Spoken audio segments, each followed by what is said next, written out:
So for a little more insight into the oil situation in Libya, I'm joined now by Faraj Najem. He's Director of Studies at Grafton College of Management Sciences, and he's written extensively also about the nation and is the current chairman of the Libya Cultural Forum. Thank you so much for joining us, Faraj. In general, it seems that the rhetoric of Colonel Gaddafi has gone up a notch. He says, I will fight until the end. Does that mean that it's more likely now that a lot of these oil installations will be attacked by the opposition? Well, obviously the situation has been aggravated by his speech last night, which was a goodbye speech in a Gaddafi style. But most of the oil installations... It's a goodbye speech. So you think that he will step down soon? I think the man is... No, I don't think he's going to step down, but I think he's going to be pushed over.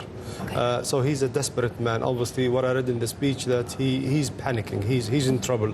But obviously, you know, Gaddafi, determined as he is, he'll fight it to the end.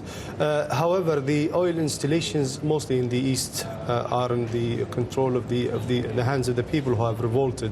But also I read that, and I've known from my inside contacts, that the three main exporting ports, Al-Brega, Zweitin, Al-Mherga, and Tobruk, and so on, and Ras Lanuf as well, they are taken by the protesters, so they've been taken over.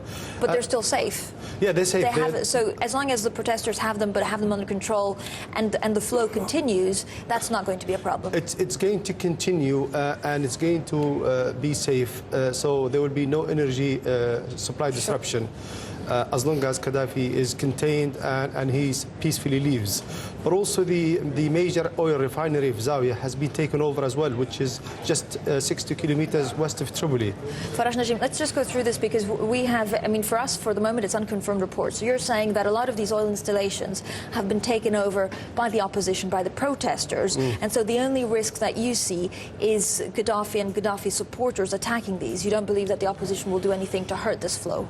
No, they won't. And we've seen one of the main tribal chiefs of that area. He came out in the television and he said, unless the savagery that Gaddafi is committing against his own people, we will stop the oil supply, in order to bring the world attention, because the world reaction to Gaddafi has been very muted. The Europeans, the Americans, they have not said much.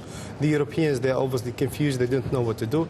The Italians obviously are in trouble. Well, the Italians stayed on the fence until the very last moment, but there was condemnation worldwide, even at the UN, about what Gaddafi's movements were. The UN did sort of like politely condemned Gaddafi, but the Americans, the Brits, and the others, they really haven't come out strongly against him and against the butchery that he's committing in the country, and that's upsetting lots of Libyans.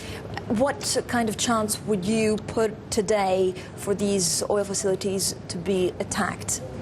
I don't think they will be attacked. I don't think it isn't in the interest of anyone. None of it is certainly in the regime's interest or the opposition. Yeah. They will be safe. But obviously, I think there will be a disruption unless Gaddafi goes. Faraj Najem, thank you so much. A glimmer of hope there for a lot of the oil investors.